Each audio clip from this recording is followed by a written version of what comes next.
Magandang umaga po sa ating lahat. Narito ang weather update para sa araw ng Martes, March 18, 2025. Wala pa rin naman tayo minomonitor na anumang bagyo or low pressure area sa loob at labas ng ating Philippine Area of Responsibility. Pero meron tayong dalawang weather system na nakakaapekto dito sa ating bansa sa ngayon.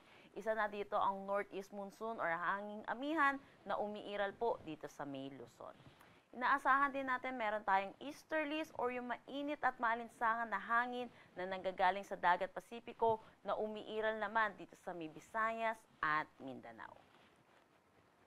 Para naman sa magiging panahon natin ngayong araw, dulot po ng northeast monsoon, inaasahan natin makakaranas ng maulap na papawiri na may mga pag-ulan dito sa may Cagayan Valley, Aurora, pati na rin dito sa may Quezon.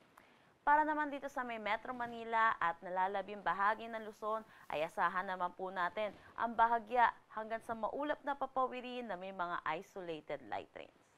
Kahit naman po meron tayong northeast monsoon na umiiral po dito sa Luzon, ay inaasahan po natin makakaranas pa rin naman po tayo na mainit at malinsangan na tanghali hanggang hapon.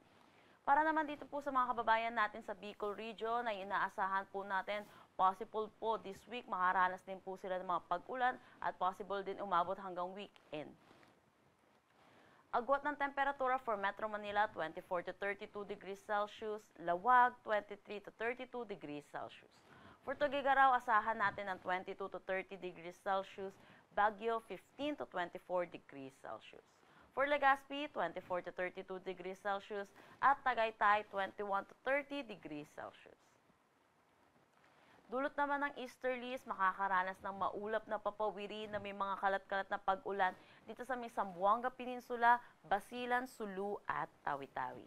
Para naman dito sa may Palawan, Visayas at Mindanao, ay inaasahan naman po natin makakaranas naman po tayo na maaliwalas na panahon pero magiging mainit at malinsangan po ang ating tanghali hanggang hapon na may mataas na tsansa ng mga panandaliang pag-ulan dulot ng localized thunderstorm pagdating sa hapon at sa gabi. Agwat ng temperatura for Calayan Islands at Puerto Princesa, 25-33 degrees Celsius. For Iloilo at Tacloban, 24 to 31 degrees Celsius. For Cebu, Cagayan de Oro, 25 to 32 degrees Celsius. Zamboanga at Davao, 24 to 33 degrees Celsius.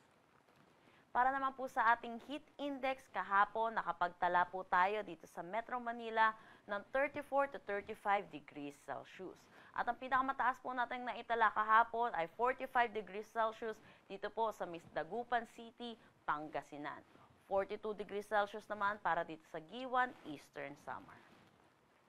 Para naman sa forecast nating heat index ngayong araw, March 18, 2025, inaasahan natin sa Metro Manila 36 to 37 degrees Celsius. At inaasahan din natin na pinakamataas na ating maitatala ay 42 degrees Celsius dito sa Dagupan City, Pangasinan. Meron tayong nakataas na gale warning dito sa may Ilocos Norte at Ilocos Sur. Kaya pinapaalalahanan po natin ang mga kababayan po natin na delikado pumalaot dito po sa nasabi nating coastal water.